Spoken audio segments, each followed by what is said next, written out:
그나저나 이제 어머니는 어떻게 할 거야? 뭘 어떻게 해? 단물 다 빼먹은 늙은이는 이제 필요 없잖아. 그때처럼 똑같이 하면 돼. 어디 지방 야산에 갖다 버려도 되고, 아니면 찾을 수 없는 섬으로 보내버려도 되고, 그러면 손주 낳으라고 잔소리하는 목소리도 안 들리고 좋지 뭐. 귀연 여사님은 식은땀이 흘렀습니다. 다리가 후들거렸고 숨이 가빠졌습니다. 이게 현실인지 악몽인지 구분할 수 없었습니다. 자신이 그토록 사랑했던 아들과 며느리가 자신을 고려장시키려 한다니. 그리고 미숙 씨는 그녀도 같은 운명을 당한 것인가. 아들 부부가 엘리베이터를 타고 올라오는 소리가 들렸습니다. 귀연 여사님은 급히 비상계단으로 빠져나왔습니다. 다리에 힘이 풀려 계단을 내려가다 넘어질 뻔했지만 간신히 버텼습니다. 건물을 빠져나와 정신없이 거리를 걸었습니다. 사연을 듣고 난 후 각자의 의견을 댓글로 남겨주시기 바랍니다. 사소한 댓글이라도 사연자분에게 큰 힘이 될 수 있습니다. 각색될 수 있고 사연자분의 입장에서 구성될 수 있습니다. 30을 앞둔 나이에 박귀현 여사님은 최창식을 만났습니다. 그녀의 인생에서 가장 큰 전환점이 될 만남이었습니다. 최창식은 별다른 기술 없이 건설 현장을 전전하며 일용직으로 생계를 이어가는 사내였습니다. 부모님은 불안정한 직업을 가진 그를 사위로 맞이하는 것에 내심 반대했습니다. 아이고, 우리 딸내미가 저런 사람이랑 어떻게 살아가려고 그러나. 매일 벌어 매일 쓰는 사람이랑 평생을 살면 고생만 하다 늙을 텐데. 하지만 최창식의 넉살 좋은 성격과 따뜻한 마음씨는 부모님도 쉽게 외면할 수 없었습니다. 그는 귀현 여사님의 부모님께 정성을 다했고 고개를 숙이며 진심으로 대했습니다. 어느 날 귀현 여사님은 몸이 이상함을 느꼈습니다. 심한 피로감과 현기증이 찾아왔고 병원에 가보니 이미 임신 10주가 넘었다는 사실을 알게 되었습니다. 뜻밖의 소식에 당황했지만 그녀는 그것이 운명이라 받아들였습니다. 최창식은 귀현 여사님의 손을 꼭 잡고 말했습니다. 나 이제 제대로 할게. 우리 둘이랑 뱃속에 있는 우리 아이. 내가 책임질게. 너 절대 고생시키지 않을 거야. 내가 너랑 아이만 바라보고 성실하게 살 테니까 나랑 결혼해줘. 내가 평생 너랑 우리 아이 책임질게. 내가 먼저 하늘나라 가도 너희들 꼭 지켜볼 거니까 걱정 마. 귀현 여사님은 그의 진심 어린 약속과 뱃속 아이를 생각하며 결혼을 결심했습니다. 부모님도 이미 손주가 생긴 상황에서 더 이상 반대할 명분이 없었습니다. 어쩔 수 없지 뭐 벌써 아기가 생겼는데. 어떡하겠니? 결혼 후 얼마 지나지 않아 기적처럼 최창식에게 취직 소식이 들려왔습니다. 마치 뱃속 아이가 효심 깊은 아이라도 되는 듯 태어나기도 전에 아버지에게 일자리를 선물한 것 같았습니다. 최창식은 식품 가공 공장에서 대형 분쇄기를 관리하는 일을 맡게 되었습니다. 여보, 이거 진짜 큰 운이야. 기계만 지켜보면 돼. 한 달에 한 번 있을까 말까 한 고장만 수리하면 되는 편한 일이래. 그래도 조심해야지. 그런 큰 기계 다루는 거니까 신경 써야 할 것 같은데. 걱정 마. 2인 1조로 움직이는 일이라 안전해. 내가 혼자 일하는 경우는 절대 없을 거야. 귀현 여사님은 만삭의 몸으로도 매일 아침 남편의 출근길을 배웅했습니다. 최창식은 퇴근길에 항상 그녀가 좋아하는 풀빵을 사왔습니다. 자신은 먹지 않고 모두 아내와 뱃속 아이를 위해 양보했습니다. 최창식의 긍정적인 성격은 귀현 여사님의 인생을 바꿔놓았습니다. 그녀가 조금이라도 부정적인 말을 하면 그는 항상 밝은 면을 보게 해주었습니다. 여보, 버스가 왜 이렇게 느리게 가는 거야? 이러다 시어머니께서 기다리실 텐데. 버스가 천천히 가면 우리가 같이 있는 시간이 더 길어지는 거잖아. 좋은 거 아니야? 바깥 풍경도 더 오래 볼 수 있고. 이런 남편의 태도 덕분에 귀현 여사님도 점차 세상을 긍정적으로 바라보게 되었습니다. 가난이 고통스러웠지만 그들의 행복은 무엇과도 바꿀 수 없었습니다. 시어머니께서도 귀연 여사님을 정성껏 대해 주셨고 진정한 시집살이란 무엇인지 모를 정도로 편안한 관계였습니다. 아들은 토실토실한 볼을 가진 건강한 아이로 태어났습니다. 그녀는 분유를 먹이며 아이를 키웠고 하루가 다르게 성장하는 아이를 보는 것이 가장 큰 행복이었습니다. 아이는 남자아이답게 한 번 울면 우렁찬 목소리였지만 금방 그치는 순한 기질을 가졌습니다. 최창식은 매일 퇴근 후 아이를 안고 까르르 웃게 만들었습니다. 그 광경을 보며 귀연 여사님은 일회용 카메라로 사진을 찍곤 했습니다. 비록 검소한 살림이었지만 그들의 행복은 넘쳐났습니다. 어느 평화로운 오후 갑자기 집 전화벨이 요란하게 울렸습니다. 평소에는 부모님이나 시어머니가 안부 전화를 하실 때만 울리던 전화였습니다. 귀연 여사님이 수화기를 들자 낯선 남자의 다급한 목소리가 들렸습니다. 여보세요? 혹시 최창식 씨 부인 되십니까? 지금 바로 중앙병원으로 와주셔야 합니다. 공장에서 사고가. 전화를 끊자마자 그녀는 아이를 포대기에 업고 택시를 잡아 병원으로 달려갔습니다.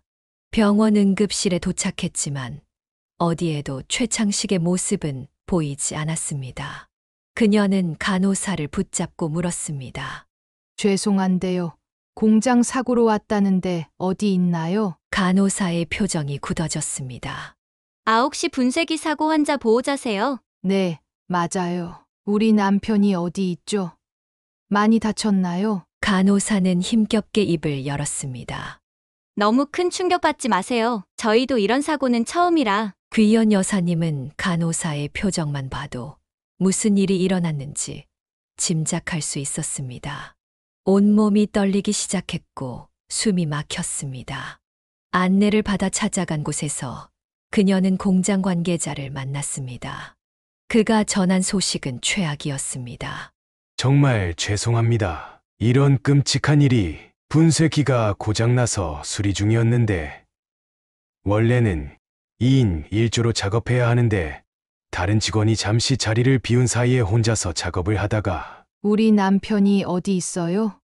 그게 분쇄기 안에 머리를 넣고 수리하던 중에 다른 팀에서 기계가 멈춰 있는 줄 모르고 전원을 넣었습니다. 너무 처참해서 시신을 수습할 수가. 귀연 여사님은 그 자리에서 주저앉았습니다. 등에 업은 아이도 엄마의 울음소리에 따라 울기 시작했습니다. 병원 복도는 그녀와 아이의 비통한 울음소리로 가득 찼습니다. 어느 누구도 다가오지 못했습니다.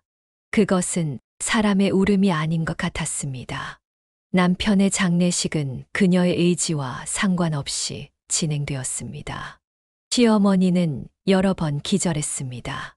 장례식에는 일회용 카메라로 찍은 단 한 장의 사진이 영정으로 놓였습니다. 귀연 여사님은 자책했습니다. 장례를 마친 후 시어머니는 며칠간 귀연 여사님의 집에 머물렀습니다. 그녀는 자신의 아픔에도 불구하고 며느리를 위로했습니다. 남편의 어린 시절 이야기를 해주며 하늘에서도 그들을 지켜볼 거라고 말했습니다. 식욕을 잃은 귀연 여사님에게 좋아하는 음식을 만들어 주었고 토하러 화장실에 갈 때도 등을 토닥여 주었습니다. 귀연 여사님은 시어머니의 따뜻함에 감사했지만 자신도 너무 어리고 아팠기에 시어머니의 슬픔을 제대로 돌볼 수 없었습니다. 그것이 그녀의 가슴 한편에 미안함으로 남았습니다. 어느 날 시어머니가 짐을 정리하며 말했습니다. 이제 내 집도 정리하고 환기도 시켜야겠구나. 마지막으로 할 말이 있단다. 시어머니의 마지막 말에 영문을 몰라 당황했습니다.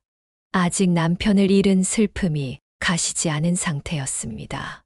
어머님, 혹시 저희 집에서 계속 사시는 건 어떨까요? 어머님 가시면 저 정말 외로울 것 같아서요. 시어머니는 한숨을 깊게 내쉬며 고개를 저었습니다. 아가, 이런 말 하기 싫지만 내가 이제 혼자서 애 키우며 평생 사는 건 말이 안 된다. 젊은 사람이 다시 좋은 사람 만나서 시집 가는 게 맞아. 귀연 여사님은 귀를 의심했습니다. 남편이 세상을 떠난 지 채보름도 되지 않았는데 이런 말이 나올 줄은 상상도 못했습니다. 어머님, 그게 무슨 남편이 떠난 지 얼마나 됐다고 그런 말씀을 하세요? 어머님도 시아버님 돌아가시고 혼자 사셨잖아요. 시어머니의 눈빛이 단호해졌습니다. 내가 해봐서 알아. 여자 혼자 자식 키우는 게 얼마나 지옥 같은지. 세상에 나쁜 놈들 천지인데 넌 아직 어려서 모르지. 내가 너 생각해서 하는 말이야. 싫어요. 저는 아들이랑 둘이 잘 살 거예요. 남편이 하늘에서 우릴 지켜준다고 했어요. 시어머니가 냉소적으로 웃었습니다. 믿을 건 살아있는 사람이지. 죽은 사람 말을 믿어? 내 아들이 너랑 손주 지켜주고 싶었으면 어떻게든 살아남았겠지. 이제부터 연락도 하지 말고 새 남편감이나 찾아. 귀연 여사님은 시어머니의 냉담한 태도에 충격을 받았습니다. 어머님, 이렇게 매정하게 굴지 마세요.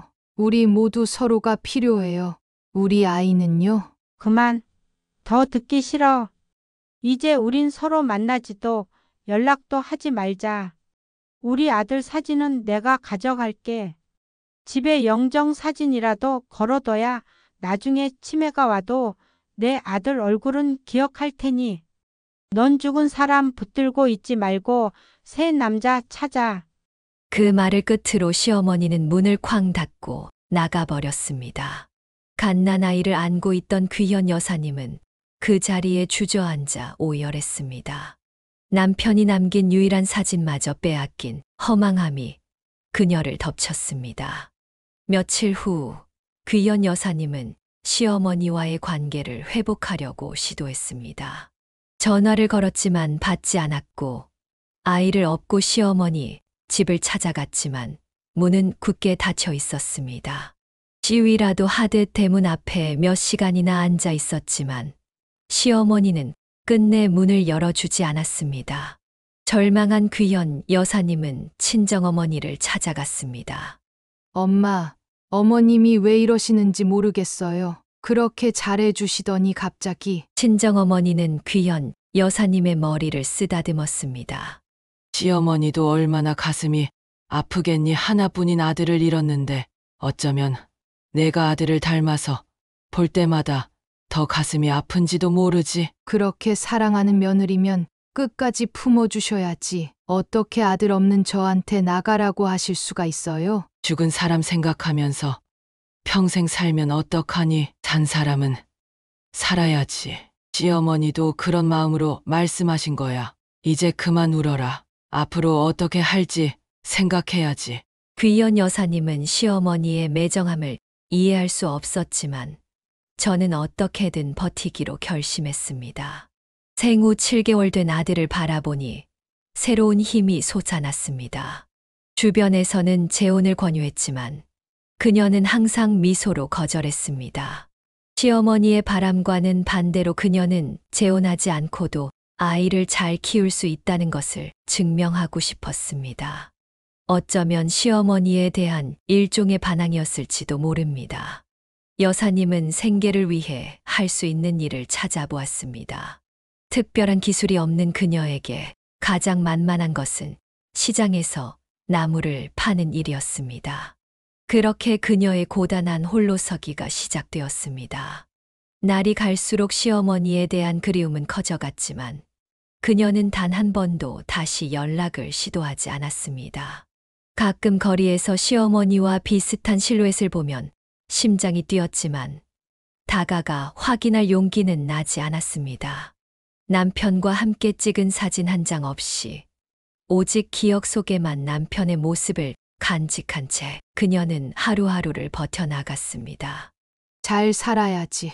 내가 무너지면 누가 우리 아이를 키우겠어. 그렇게 귀연 여사님은 시어머니와의 관계 단절을 받아들이고 홀로 아이를 키우는 삶을 시작했습니다. 매일 밤 잠들기 전 그녀는 남편에게 속삭였습니다. 여보, 잘 지켜봐. 내가 우리 아이 잘 키울게. 시장 귀퉁이에 자리를 잡은 여사님의 나물 좌파는 초라했습니다. 그녀는 새벽 4시에 일어나 농수산물 시장에서 신선한 나물을 떼어왔습니다. 아직 걸음마도 제대로 떼지 못한 아들은 친정어머니께 맡기고 그녀는 혼자 시장 바닥에 쪼그리고 앉아 하루를 보냈습니다. 싱싱한 나물이에요. 오늘 아침에 들어온 거예요. 한 단에 1,000원이에요. 처음에는 목소리를 내는 것조차 쑥스러웠지만 아이를 위해서라면 무엇이든 해야 했습니다. 시장의 다른 상인들은 젊은 과부가 된 그녀를 안쓰럽게 바라보았습니다. 하지만 그런 시선도 잠시 귀연 여사님의 성실함과 정직함은 곧 단골을 만들어냈습니다. 그녀는 항상 신선한 나물만 팔았고 저울을 속이지 않았습니다. 나물을 사러 온 아주머니들은 그녀에게 살림 조언을 아끼지 않았습니다. 여름철에는 뙤약볕 아래서 땀을 흘리며 일했습니다. 아이스박스에 나물을 담가 신선도를 유지했지만 오후가 되면 시들해진 나물을 싼 값에 처분해야 했습니다. 겨울에는 더 고통스러웠습니다. 손이 꽁꽁 얼어 나물을 묶을 때마다 손끝이 갈라지고 피가 났습니다. 아가씨, 이 손으로 어떻게 장사를 해 장갑 끼고 이래? 옆 건어물 가게 아저씨의 말에 그녀는 웃으며 대답했습니다. 장갑 끼면 나물이 잘 안 묶여요. 괜찮아요. 이 정도쯤이야. 하지만 밤이 되면 그녀는 얼었다. 녹은 손가락을 보며 흐느꼈습니다. 남편이 살아있었다면 이런 고생은 하지 않았을 텐데. 하지만 곧 옆에서 잠든 아들의 숨소리에 마음을 다잡았습니다. 3년이 지나자 시장 구조 개선 사업으로 전통시장이 형성되었고 귀연 여사님도 작은 점포를 얻게 되었습니다. 비가 와도 눈이 와도 더 이상 젖지 않는 자신만의 공간이 생긴 것입니다. 그녀는 그것이 남편이 하늘에서 도와준 덕분이라고 믿었습니다. 드디어 우리 가게가 생겼네. 여보, 잘 보고 있지? 점포가 생기자 그녀는 판매 품목을 늘려갔습니다. 나물 외에도 건어물, 견과류까지 팔기 시작했고 수입도 조금씩 늘어났습니다. 어린 아들은 가게 한쪽에서 공부를 하거나 장난감을 가지고 놀았습니다. 엄마, 이거 뭐야? 맛있어? 호두야, 머리 좋아지는 거 먹을래? 응, 나 공부 잘하고 싶어. 아들이 유치원에 들어가고 초등학교에 입학하면서 교육비가 늘어났습니다. 귀연 여사님은 낮에는 가게를 보고 저녁에는 시장 안식당에서 설거지 아르바이트까지 했습니다. 하루에 4시간밖에 자지 못할 때도 많았지만 아들의 성장을 지켜보는 기쁨이 그 피로를 씻어내렸습니다. 물가는 계속 올랐지만 그녀의 소득은 크게 늘지 않았습니다. 그래도 아들이 학원 한두 개는 다닐 수 있게 되었고 그것만으로도 감사했습니다. 귀연 여사님은 반찬값을 아끼고 옷도 몇 년씩 입었지만 아들에게는 항상 좋은 것을 사주려 했습니다. 엄마, 왜 엄마는 항상 이 신발만 신어? 다른 엄마들은 예쁜 신발 신던데. 이게 편해서 그래. 고무신이 발에 딱 맞아서 일할 때 제일 좋아. 집에 돌아와 발을 씻을 때면 물이 시커매졌지만 그녀는 웃으며 넘겼습니다. 아들이 잠든 후에야 발의 물집과 굳은 살을 볼 수 있었습니다.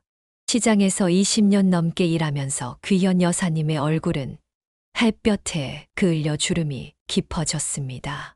하지만 그녀의 눈빛만은 여전히 맑고 강했습니다. 가끔 시장을 지나가는 남자들이 그녀에게 관심을 보였지만 그녀는 언제나 정중히 거절했습니다. 마음 한켠에는 여전히 시어머니에 대한 그리움이 있었습니다. 몇 번이고 찾아갔던 시어머니 집은 어느새 다른 사람이 살고 있었고 어디로 이사 갔는지 아무도 알려주지 않았습니다. 시간이 지나면서 그 상처는 아물었지만 잊히지는 않았습니다. 우리 엄마 오늘 장사 잘 됐어? 매일 학교에서 돌아온 아들이 묻는 그 질문이 그녀의 모든 힘든 시간을 보상해 주었습니다.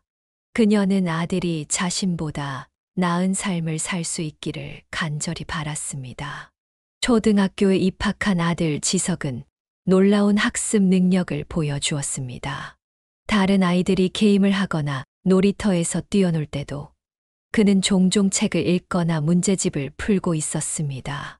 그녀는 한 번도 공부하라고 강요한 적이 없었지만 지석은 마치 자신의 미래를 위해 스스로 길을 개척하는 것 같았습니다. 밤늦게 가게 문을 닫고 돌아오면 지석은 이미 숙제를 마치고 다음 날 수업을 예습하고 있곤 했습니다. 지석은 진지한 눈빛으로 대답했습니다. 엄마, 나 커서 의사 될 거야. 그래야 우리가 이 가난에서 벗어날 수 있어. 10살 아이의 입에서 나온 말치고는 너무 어른스러웠습니다. 귀연 여사님은 아들의 머리를 쓰다듬으며 눈물을 참았습니다. 중학교에 진학한 지석은 반에서 항상 1등을 놓치지 않았습니다. 선생님들은 그의 재능에 감탄했고 부모 상담 때마다 귀연 여사님에게 특별한 교육을 시키라고 조언했습니다. 귀연 여사님은 고개를 끄덕였지만 속으로는 걱정이 밀려왔습니다. 좋은 학원은 그만큼 비싼 학원비를 의미했습니다. 그래도 그녀는 아들의 꿈을 위해 더 많은 일을 찾아 나섰습니다. 아들, 학원비가 조금 비싸던데 괜찮겠지? 엄마, 걱정 마. 나 장학금 받을 수 있대. 성적만 유지하면 돼. 지석은 항상 그녀의 부담을 덜어주려 했습니다. 그는 시장에서 엄마를 돕기도 했습니다. 고등학교에 들어서면서 지석의 학업 부담은 더욱 커졌습니다. 밤늦게까지 공부하는 아들을 볼 때마다 귀현 여사님은 마음이 아팠습니다. 다른 아이들처럼 놀고 싶을 텐데 자신 때문에 어린 나이에 무거운 짐을 짊어지고 있다고 생각했습니다. 너무 무리하지 마. 건강이 제일 중요해. 괜찮아, 엄마. 내가 공부하는 거 좋아하잖아. 수능을 앞둔 해 지석은 거의 잠을 자지 않고 공부했습니다. 귀연 여사님은 매일 아침 영양 만점 도시락을 싸주었고 밤에는 피로회복제와 간식을 챙겨주었습니다. 수능 당일 그녀는 아들의 시험장 앞에서 온종일 기도했습니다. 여보, 우리 아들 좀 도와줘요. 제발. 결과는 기대 이상이었습니다. 지석은 의과대학에 합격했습니다. 합격 소식을 들었을 때 귀연 여사님은 아들을 끌어안고 오열했습니다. 정말 잘했어.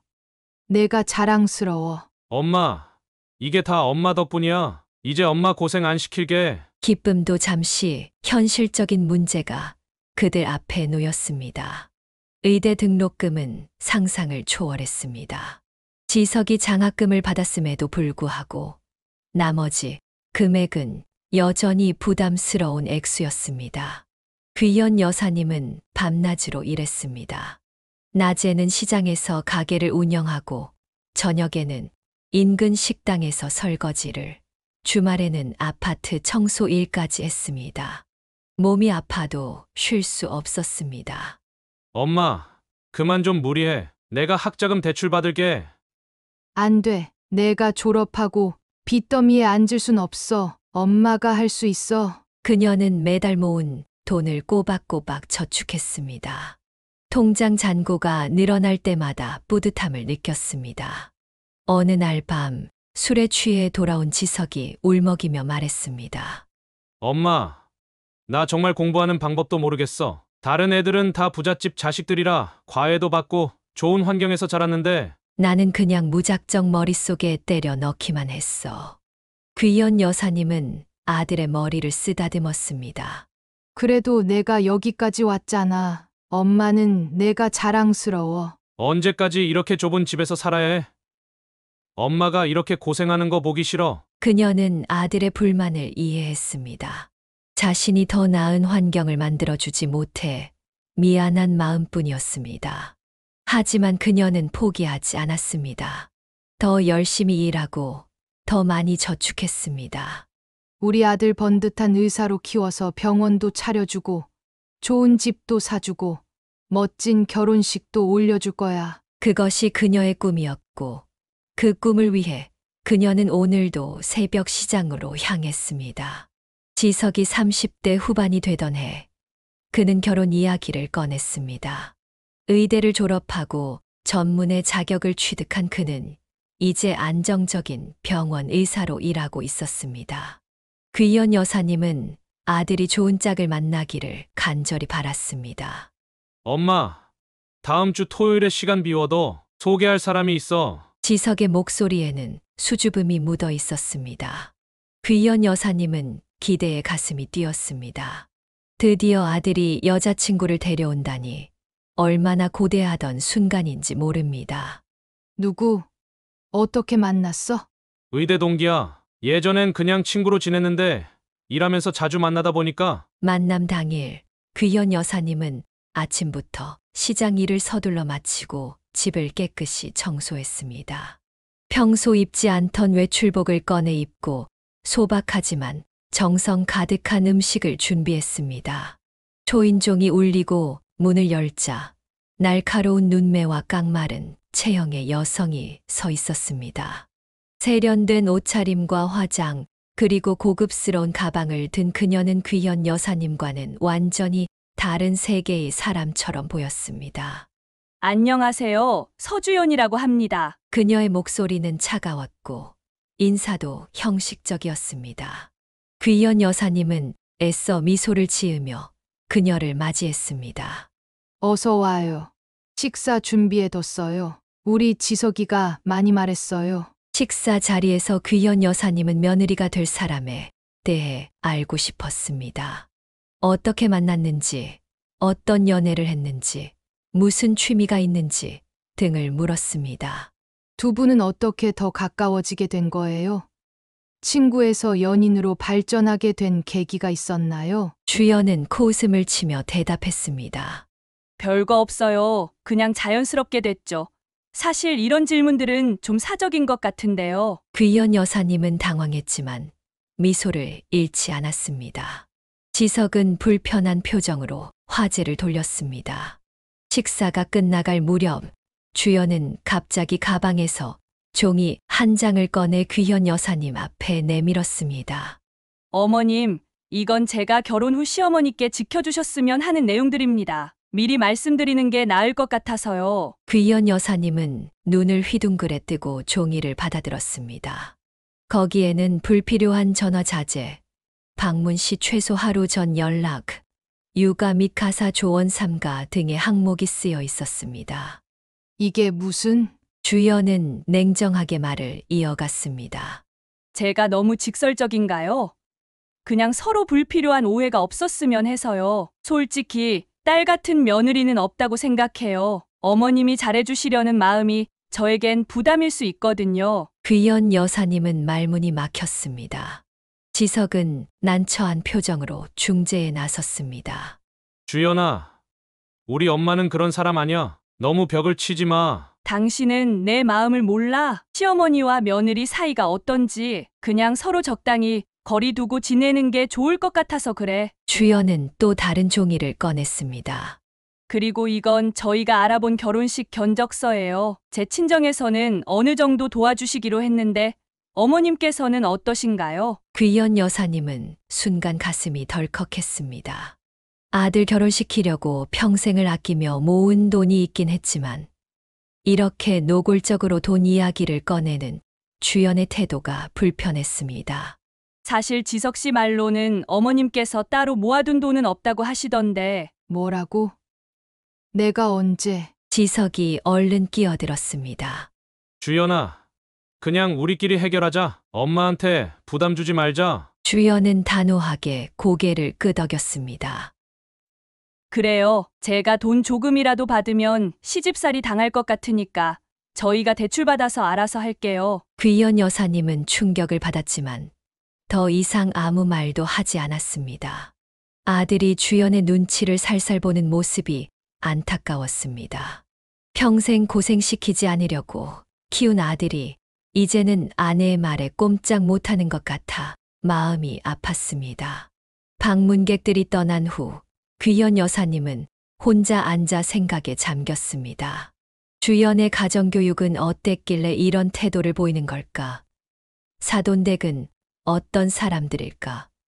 불안감이 가득했지만 아들의 선택을 존중해야 한다고 생각했습니다. 귀연 여사님은 아들이 행복하다면 자신의 불편함은 감수할 수 있다고 마음먹었습니다. 하지만 마음 한구석에는 여전히 불안한 예감이 자리 잡고 있었습니다. 상견례 날, 귀연 여사님은 긴장된 마음으로 예약된 레스토랑에 도착했습니다. 며느리에 대한 첫인상이 좋지 않았기에 사돈 집안도 비슷하지 않을까 하는 걱정이 앞섰습니다. 그러나 식당 입구에서 만난 며느리의 어머니 김미숙 씨는 예상과 달리 밝고 친절한 인상이었습니다. 안녕하세요. 드디어 뵙게 되어 정말 반가워요. 저는 김미숙이라고 합니다. 사돈의 따뜻한 미소와 진심 어린 눈빛에 귀연 여사님은 안도했습니다. 미숙 씨는 며느리와 전혀 닮지 않은 둥글둥글한 얼굴에 부드러운 인상을 가졌습니다. 상견례 자리에서 귀연 여사님과 미숙 씨는 의외로 많은 공통점을 발견했습니다. 두 사람 모두 술을 잘 마시지 못했고 노래 부르는 것을 좋아했으며 비슷한 세대의 가요에 대한 추억을 공유했습니다. 우와, 그 노래 아세요? 저도 젊을 때 너무 좋아했는데. 맞아요. 그 시절에는 카세트 테이프 닳도록 들었죠. 아직도 가사 다 외우고 있어요. 식사가 끝날 무렵 미숙 씨는 귀연 여사님에게 연락처를 물었습니다. 박 여사님, 우리 시간 될 때 따로 만나서 차라도 한잔하면 어떨까요? 오늘은 아이들 때문에 제대로 이야기도 못 나눴는데. 처음에는 단순한 사교적 제안으로 생각했지만 일주일 후 정말로 미숙 씨에게서 연락이 왔습니다.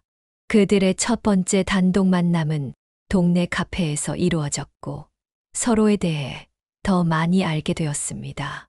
사실 저희 남편이 몸이 많이 안 좋아요. 요즘은 병원에 자주 입원하느라 제가 많이 외롭더라고요. 많이 힘드시겠네요. 저는 남편을 일찍 여의고 혼자 아들 키웠어요. 미숙 씨는 귀연 여사님의 손을 따뜻하게 잡았습니다. 정말 대단하세요. 혼자 아드님을 의사로 키우셨다니. 저는 남편이 있어도 많이 힘들었는데. 그렇게 시작된 두 사람의 우정은 점점 깊어졌습니다. 그들은 일주일에 한 번씩 만나 커피를 마시며 수다를 떨었고 서로의 고민을 나누었습니다.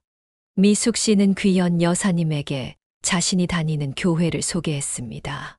저는 남편이 아프고 나서 믿음이 더 필요해졌어요. 교회에 함께 가보시겠어요?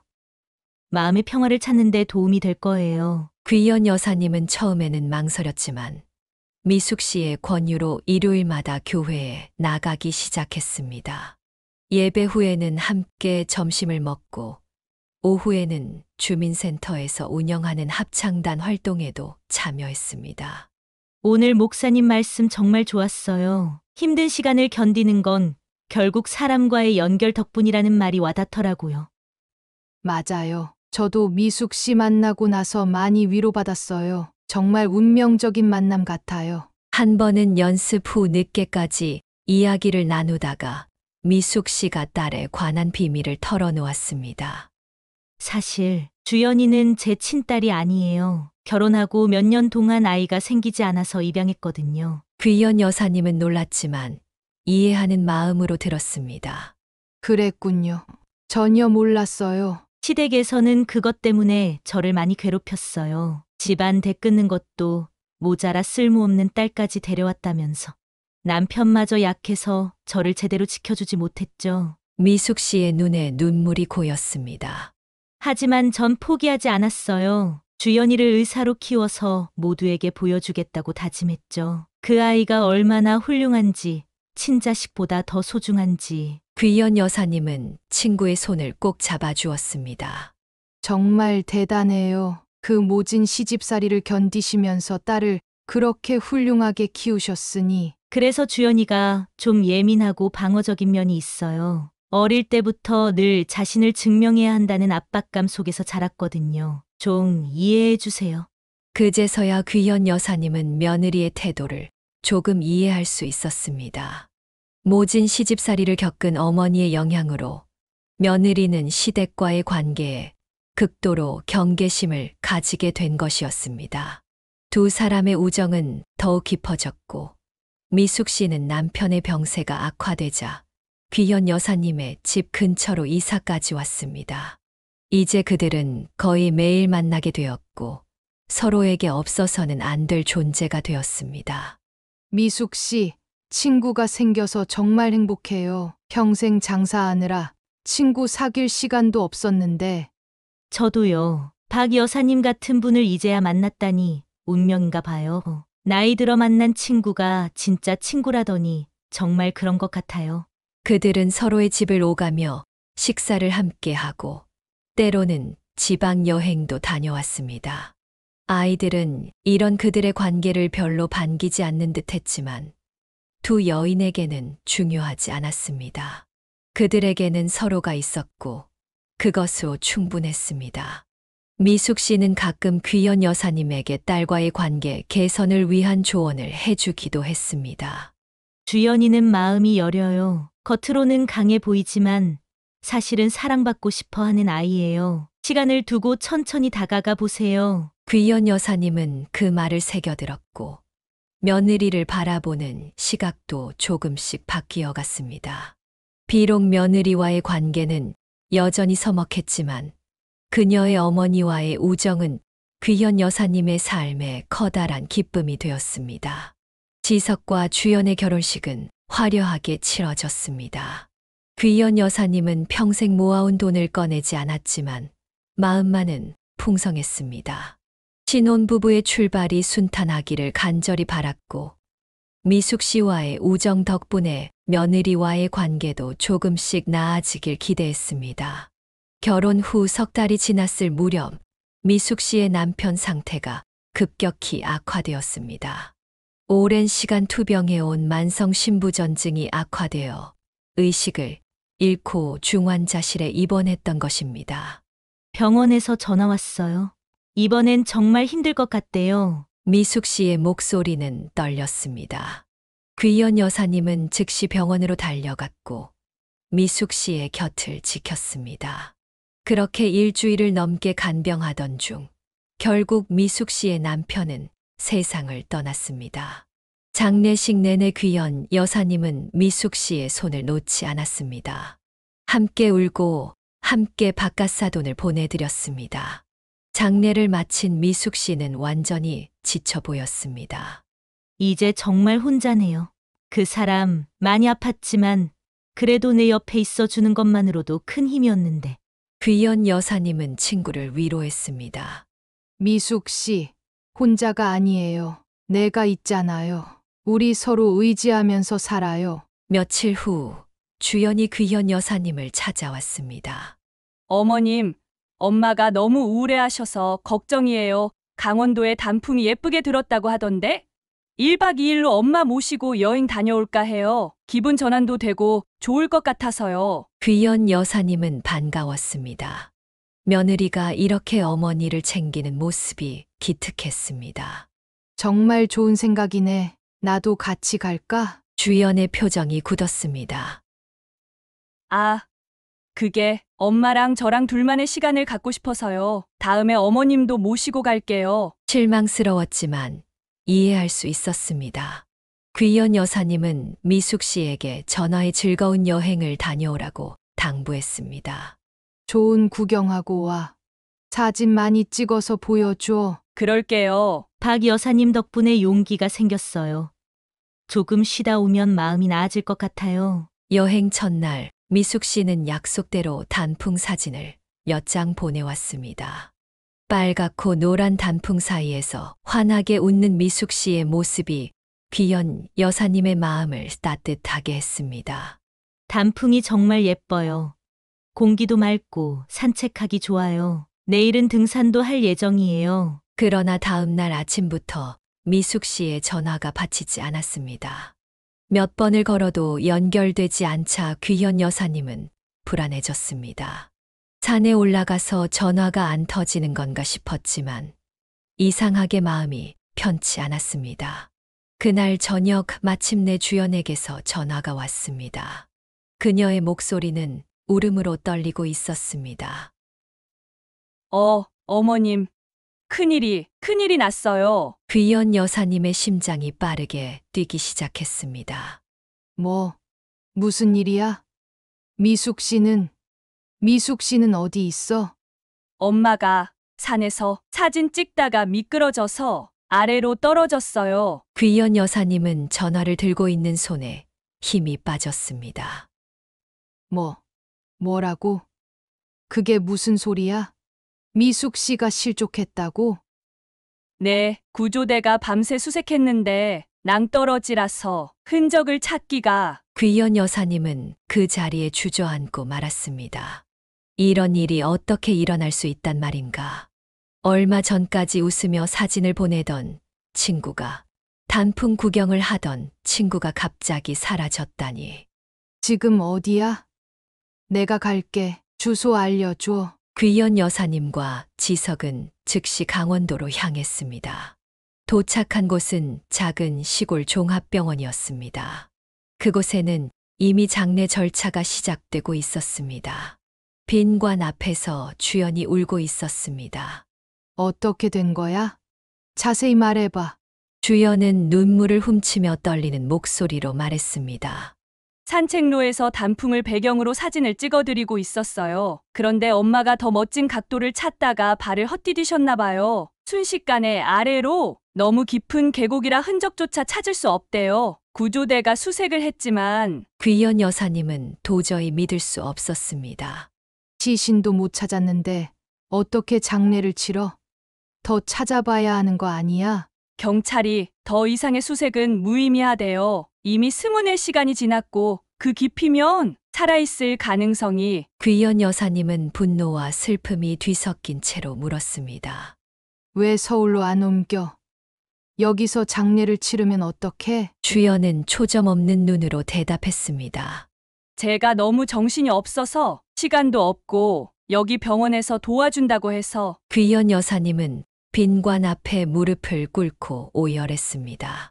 평생을 함께 하기로 한 친구가, 이제 막 새로운 삶을 시작하려던 친구가 이렇게 허망하게 떠나다니 도저히 받아들일 수 없었습니다. 장례는 초라하게 치러졌습니다. 외딴 병원에서 빈관을 두고 친구를 위해 할 수 있는 일이라곤 기도밖에 없었습니다. 미숙 씨, 왜 그렇게 조심성 없이? 내가 같이 갔어야 했는데. 장례를 마치고 돌아온 후 귀연 여사님은 깊은 우울에 빠졌습니다. 교회에 가도 합창단에 가도 미숙 씨가 보이지 않는 것이 너무 허망했습니다. 매주 만나던 카페에 혼자 앉아 미숙 씨를 기다리는 자신을 발견하기도 했습니다. 여보, 이젠 하늘에서 미숙 씨도 잘 부탁해요. 미숙 씨를 잃은 슬픔에서 벗어나기 위해 귀연 여사님은 더욱 열심히 일했습니다. 시장 일을 그만둘 생각은 없었지만 나이가 들면서 체력적으로 힘들어지는 것이 사실이었습니다. 70을 바라보는 나이에 무거운 상자들을 나르고 새벽부터 밤늦게까지 장사하는 것이 점점 버거워졌습니다. 어느 날 저녁 지석과 주연이 귀현 여사님의 집을 방문했습니다. 오랜만에 아들 부부가 함께 찾아온 것이 반가웠습니다. 엄마, 오늘 중요한 이야기가 있어서 왔어요. 지석의 표정이 진지했습니다. 귀연 여사님은 무슨 일인지 긴장되었지만 밝은 표정으로 두 사람을 맞이했습니다. 무슨 일인데? 저녁은 먹었어? 뭐라도 차려줄까? 아니에요. 식사하고 왔어요. 주연이 대답했습니다. 세 사람이 작은 거실 테이블에 앉자 지석이 입을 열었습니다. 엄마, 사실 우리가 병원을 개원하려고 해요. 큰 결심을 했어요. 귀연 여사님의 눈이 커졌습니다. 병원? 너희들 둘이서? 네, 주연이랑 같이 개원하려고요. 요즘 노인 인구가 많아지면서 관절 질환 환자들이 증가하고 있거든요. 전망이 좋아요. 주연이 덧붙였습니다. 병원 위치도 알아봤는데 강남 쪽에 좋은 자리가 있어요. 유동 인구도 많고 부유층 노인 환자들이 많은 지역이라 수익성도 좋을 것 같아요. 귀연 여사님은 기뻤습니다. 아들이 드디어 자신만의 병원을 가질 수 있다니 얼마나 자랑스러운 일인가요. 하지만 곧 현실적인 문제가 떠올랐습니다. 그런데 병원 차리려면 돈이 많이 들 텐데. 지석과 주연의 얼굴이 동시에 굳어졌습니다. 잠시 침묵이 흐른 후 지석이 조심스럽게 말을 이었습니다. 그게, 엄마, 사실 우리가 대출도 알아봤는데 감당하기 어려운 수준이에요. 주연이 말을 끊었습니다. 솔직히 말해서 저희 힘으로는 어려워요. 제 부모님도 계셨으면 도움을 받았을 텐데. 귀연 여사님은 순간 깨달았습니다. 아들 부부가 왜 찾아왔는지. 그녀는 천천히 일어나 방으로 들어갔습니다. 오래된 옷장 깊숙한 곳에서 낡은 통장 하나를 꺼냈습니다. 30년이 넘는 세월 동안 한 푼, 두 푼 모은 그녀의 전 재산이었습니다. 거실로 돌아와 통장을 테이블 위에 올려놓으며 말했습니다. 이거 너희들 위해 모아둔 거야. 내가 결혼할 때 쓰려고 했는데 너희가 받지 않았잖니. 그래서 계속 모아뒀어. 지석과 주연은 놀란 얼굴로 통장을 바라보았습니다. 통장을 열어본 두 사람은 금액을 확인하고 눈을 크게 떴습니다. 엄마, 이게 다 뭐예요? 어떻게 이렇게 많은 돈을? 매일 조금씩 아낀 거지. 너 대학 보내고 장가 보내고 병원 차려주고 싶어서 악착같이 모았어. 주연이 감동한 표정으로 말했습니다. 어머님 정말 감사해요. 이런 큰 도움을 주실 줄은 몰랐어요. 귀연 여사님은 미소 지었습니다. 다 너희 행복하라고 모은 거야. 하나만 약속해 줄래? 네, 말씀하세요. 이제 아이 가질 생각 좀 해봐. 내가 손주 보는 게 소원이야. 주연의 표정이 잠시 굳었다가 곧 웃음을 지었습니다. 네, 병원이 안정되면 꼭 아이도 가질게요. 약속할게요. 지석은 어머니를 꼭 안아주었습니다.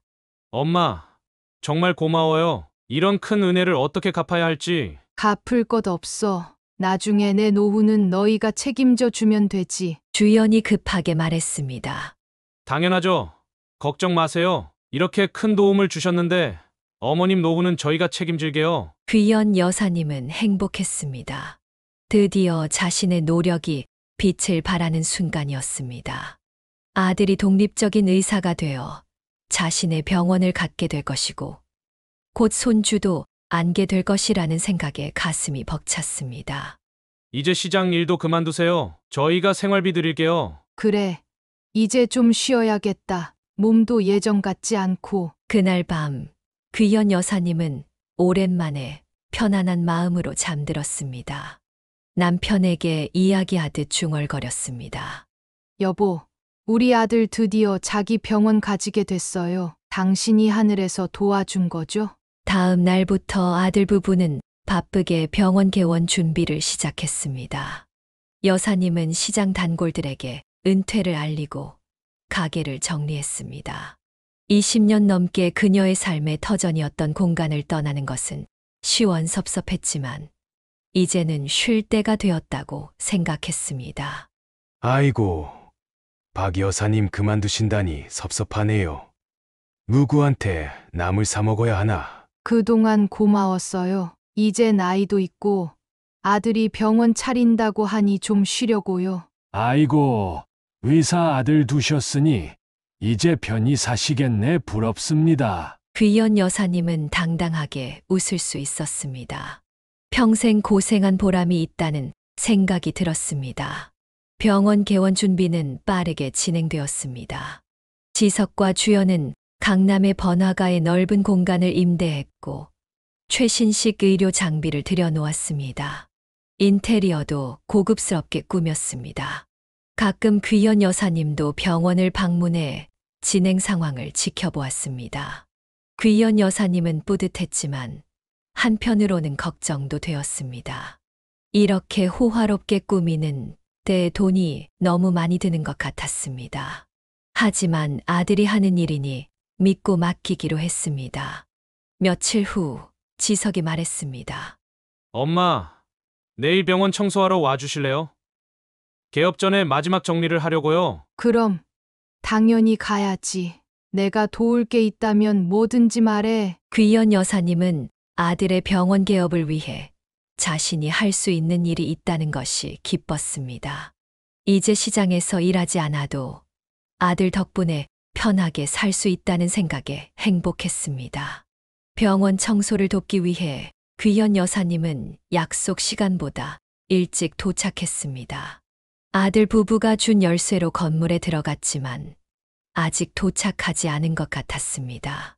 병원 내부를 둘러보며 어디부터 청소해야 할지 생각하고 있을 때 밖에서 지석과 주연의 목소리가 들려왔습니다.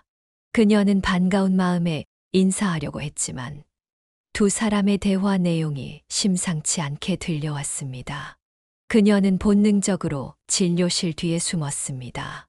그래서 그 정신병원에 문제가 생겼다는 게 뭐야? 어떻게 된 거야? 주연의 목소리가 긴장한 듯 들렸습니다. 경찰이 갑자기 수색을 했대. 원장이 불법으로 환자들을 가두고 있었다면서 조사 중이래. 그게 우리랑 무슨 상관이야? 바보야. 당연히 상관 있지. 어머니가 그 안에 있잖아. 귀연 여사님은 자신의 귀를 의심했습니다.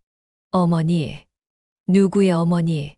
미숙 씨는 이미 세상을 떠났는데. 설마 엄마가 거기서 발견된 건 아니겠지? 주연의 목소리가 떨리고 있었습니다. 아직 모르겠어. 내가 연락해봤는데 경찰이 병원을 봉쇄해서 정보를 얻을 수가 없어. 제발 거기 있지 않았으면 좋겠다. 아니면 최소한 말 못하는 상태라든가. 귀연 여사님의 심장이 빠르게 뛰기 시작했습니다. 이게 무슨 뜻인지, 무슨 대화인지 이해할 수 없었습니다. 그나저나 이제 어머니는 어떻게 할 거야? 지석의 질문에 주연의 대답이 차갑게 들려왔습니다. 뭘 어떻게 해? 단물 다 빼먹은 늙은이는 이제 필요 없잖아. 그때처럼 똑같이 하면 돼. 어디 지방 야산에 갖다 버려도 되고 아니면 찾을 수 없는 섬으로 보내버려도 되고 그러면 손주 낳으라고 잔소리하는 목소리도 안 들리고 좋지 뭐. 귀연 여사님은 식은땀이 흘렀습니다. 다리가 후들거렸고 숨이 가빠졌습니다. 이게 현실인지 악몽인지 구분할 수 없었습니다. 자신이 그토록 사랑했던 아들과 며느리가 자신을 고려장시키려 한다니. 그리고 미숙 씨는 그녀도 같은 운명을 당한 것인가. 아들 부부가 엘리베이터를 타고 올라오는 소리가 들렸습니다. 귀연 여사님은 급히 비상계단으로 빠져나왔습니다. 다리에 힘이 풀려 계단을 내려가다 넘어질 뻔했지만 간신히 버텼습니다. 건물을 빠져나와 정신없이 거리를 걸었습니다. 이럴 수가. 집에 도착한 그녀는 급하게 필요한 물건만 가방에 넣었습니다. 지갑, 주민등록증, 몇 벌의 옷. 그리고 휴대폰을 보고 잠시 망설였습니다. 휴대폰으로 위치를 추적할 수 있다는 생각이 문득 들었습니다. 그녀는 휴대폰을 길가 쓰레기통에 버렸습니다. 그녀가 생각해낸 유일한 피난처는 교회 합창단에서 알게 된 이영숙 집사의 집이었습니다. 미숙 씨와 함께 친하게 지냈던 사람으로 믿을 수 있는 유일한 사람이었습니다. 영숙 씨, 나 좀 도와줘. 잠시 머물 곳이 필요해. 영숙은 놀랐지만 귀연 여사님의 절박한 상황을 보고 즉시 그녀를 들였습니다. 무슨 일이세요? 왜 이렇게 놀란 표정이시죠? 귀연 여사님은 모든 이야기를 털어놓았습니다. 아들 부부의 대화, 미숙 씨에 대한 의심, 그리고 자신의 두려움까지. 이게 말이 되나요? 제가 미쳤나요? 내 아들이 나를 죽이려 한다니. 영숙 집사는 충격을 받았지만 그녀를 진정시키려 노력했습니다. 일단 진정하세요. 오해일 수도 있잖아요. 그 순간 영숙 집사의 전화가 울렸습니다. 그녀는 전화를 받고 얼굴이 창백해졌습니다. 여보세요? 네네. 맞아요. 네. 영숙 집사는 놀란 표정으로 귀현 여사님을 바라보았습니다. 그리고 조심스럽게 전화를 그녀에게 건넸습니다. 박 여사님, 전화 받으세요. 귀현 여사님은 떨리는 손으로 전화를 받았습니다. 여보세요? 귀연 씨, 나야, 미숙이. 전화기 너머에서 들려온 목소리의 귀현 여사님은 그 자리에 주저앉고 말았습니다. 죽은 줄 알았던 미숙 씨의 목소리였습니다. 미숙 씨.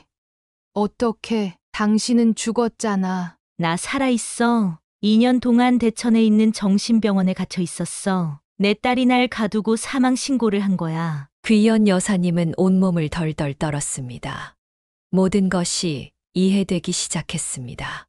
미숙 씨의 남편이 세상을 떠난 후 딸은 어머니를 정신병원에 가두고 실족사를 가장했던 것입니다. 그리고 이제 그들은 귀현 여사님에게도 같은 짓을 하려 했습니다.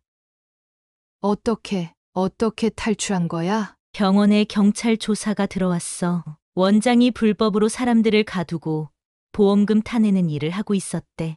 경찰이 환자들을 전부 조사하는 과정에서 나도 발견됐지. 내가 정신병자가 아니라는 걸 증명했어.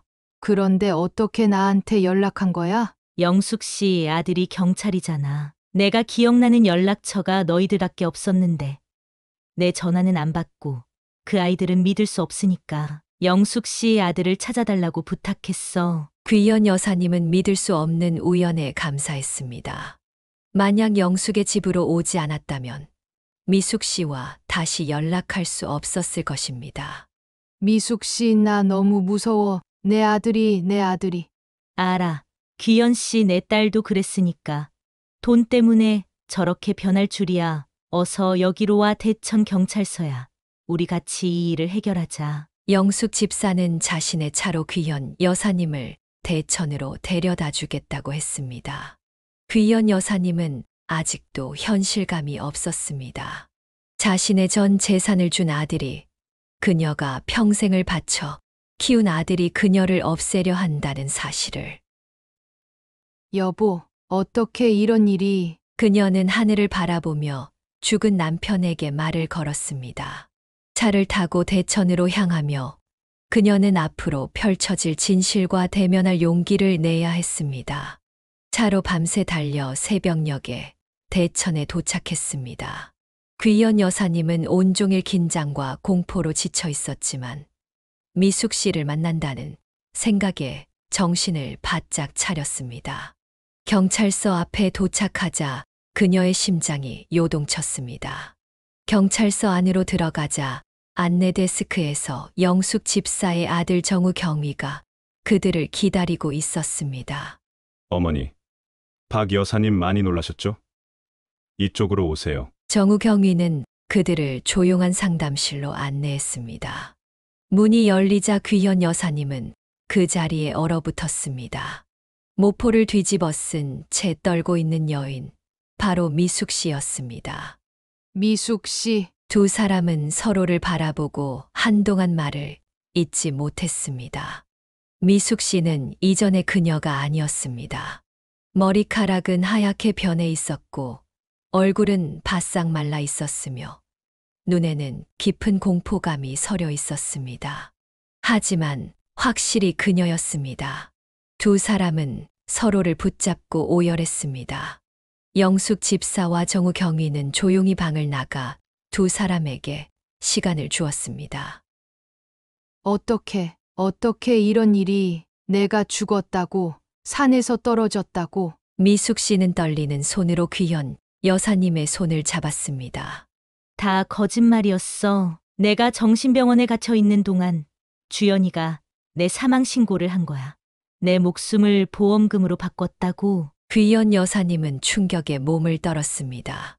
그럼 강원도 여행은? 여행은 갔어. 하지만 산에 가기도 전에 주연이가 차에서 음료수를 줬는데 그걸 마시고 정신을 잃었어. 깨어났을 땐 이미 정신병원 독방에 갇혀 있었지. 어떻게 그런 짓을. 주연이가 어떻게. 미숙 씨의 눈에서 눈물이 흘렀습니다. 내 남편이 남긴 보험금 때문이야. 내가 사라지면 주연이가 모든 유산을 상속받을 수 있었거든. 게다가 내 생명보험금까지.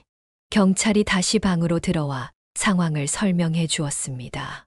김미숙 씨는 정신질환이 없음에도 불구하고 2년 동안 불법 정신병원에 감금되어 있었습니다. 병원장이 환자 가족들에게서 돈을 받고 불법 감금과 사망 처리를 해주는 비리를 저질렀어요. 최근 익명 제보로 수사가 시작되면서 이런 불법 행위들이 드러났습니다. 귀연 여사님은 숨을 헐떡였습니다. 그럼 내 아들과 며느리도 정우 경위는 고개를 끄덕였습니다. 네. 그들도 연루된 것으로 보입니다. 현재 수사 중이에요. 박 여사님께서도 진술을 해주셔야 합니다. 미숙 씨는 자신의 경험을 떨리는 목소리로 말했습니다. 그곳은 지옥이었어. 약물로 정신을 흐리게 하고 아무도 내 말을 들어주지 않았어. 내가 미쳤다고, 망상이라고 했지. 처음엔 도망가려고 했는데 그럴 때마다 더 강한 약물을 투여받았어. 점점 내가 정말 미쳐가는 것 같았어. 귀연 여사님은 미숙 씨의 손을 꼭 잡았습니다. 어떻게 탈출한 거야? 경찰이 갑자기 병원을 압수수색했어. 원장이 체포되고 환자들을 전수조사하는 과정에서 내가 정상이라는 게 밝혀졌지. 내 신원을 확인하는 과정에서 내가 이미 사망한 사람이라는 사실도 드러났고. 정우 경위가 설명을 이어갔습니다. 김미숙 씨가 저희 경찰서로 인계되었고 조사 과정에서 제 어머니 이름을 언급하셨어요. 그래서 연락을 드렸던 겁니다. 귀연 여사님은 머리가 어지러웠습니다. 자신이 평생을 바쳐 키운 아들이, 그리고 그의 아내가 이런 끔찍한 범죄를 저질렀다는 사실을 받아들이기 힘들었습니다. 내 아들이 어떻게 이럴 수가? 미숙 씨는 그녀의 손을 꼭 잡았습니다. 나도 처음엔 믿을 수 없었어. 내가 그토록 사랑한 딸이 날 죽이려 했다니. 하지만 이제 우린 진실을 마주해야 해. 정우 경위는 진지한 표정으로 말했습니다. 두 분 모두 안전이 우선입니다. 아들 부부가 두 분을 찾으러 다닐 가능성이 높아요. 당분간은 비밀스러운 장소에 머무르시는 게 좋겠습니다. 귀연 여사님과 미숙 씨는 영숙 집사의 집에 임시로 머물기로 했습니다.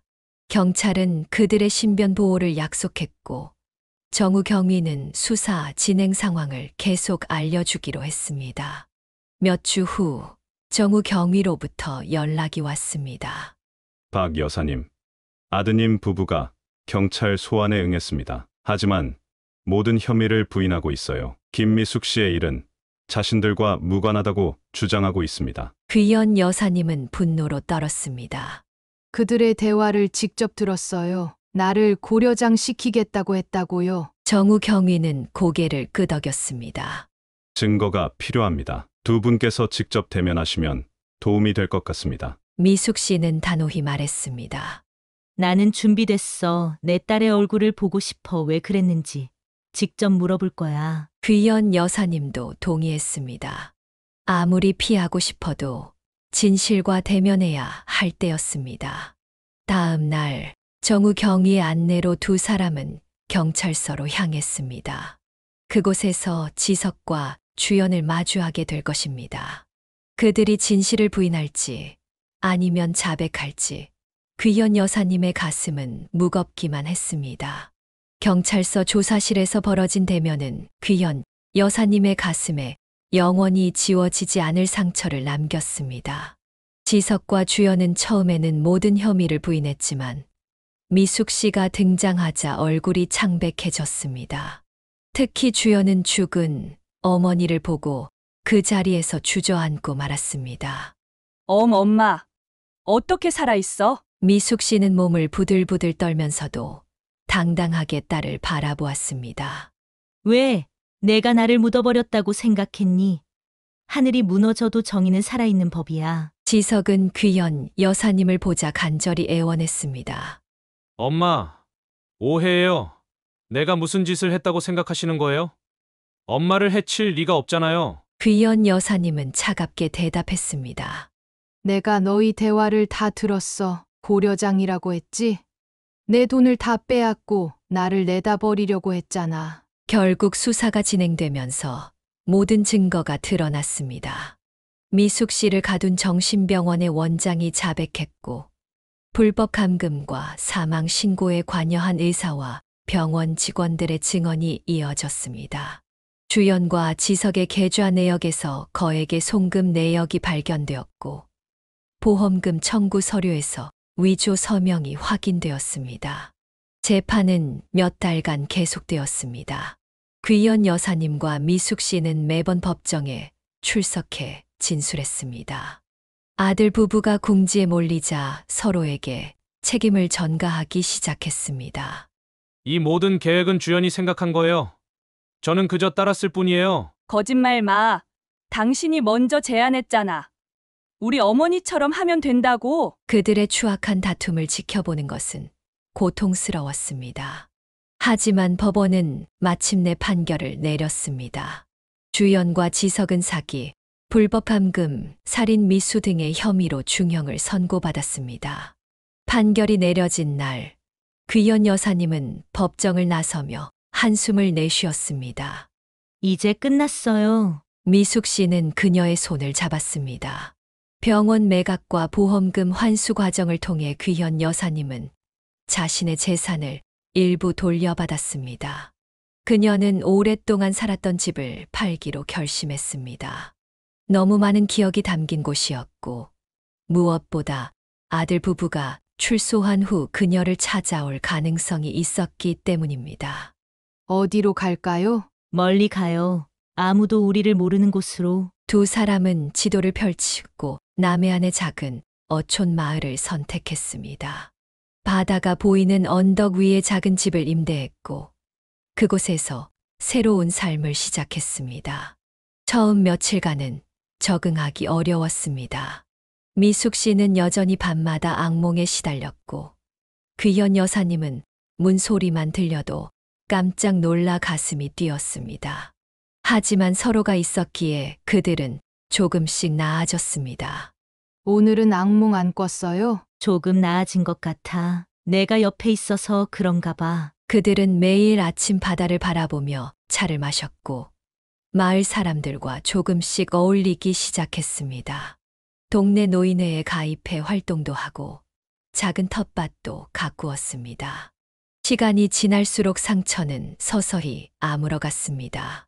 어느 날 마을 축제에 참가했다가 한 할머니가 귀현 여사님에게 다가왔습니다. 딸들이랑 왔어요. 손녀들은요? 귀현 여사님은 잠시 당황했지만 미숙 씨가 대신 대답했습니다. 우린 자식 없어요. 친구끼리 살고 있죠. 돌아오는 길에 귀현 여사님이 물었습니다. 왜 그렇게 말했어? 우리에겐 더 이상 자식이 없어. 그들은 우리를 버린 거야. 이제 우리 둘만 있으면 돼. 그 말에 귀현 여사님은 쓴웃음을 지었습니다. 평생을 바쳐 키운 아들이 이제는 타인이 되었다는 현실이 고통스러웠지만 한편으로는 미숙 씨의 말이 맞다고 생각했습니다. 해가 지나고 계절이 바뀌면서 두 사람의 상처는 조금씩 아물어갔습니다. 미숙 씨의 악몽은 줄어들었고 귀현 여사님도 더 이상 문소리에 놀라지 않게 되었습니다. 그들은 작은 집에서 소박하지만 평화로운 일상을 만들어갔습니다. 오늘 시장에서 좋은 생선이 들어왔대. 매운탕 끓여 먹을까? 좋지. 내가 채소 좀 더 심을까 하는데. 내 생각은 어때? 이렇게 소소한 대화들이 그들의 하루를 채웠습니다. 때로는 과거에 대해 이야기하기도 했지만 대부분은 현재와 미래에 관한 대화였습니다. 어느 날 귀현 여사님은 바다를 바라보며 말했습니다. 내 인생이 이렇게 될 줄은 몰랐어. 하지만 지금 이 순간이 나쁘지만은 않아. 미숙 씨는 미소 지었습니다. 우린 다시 태어난 거야.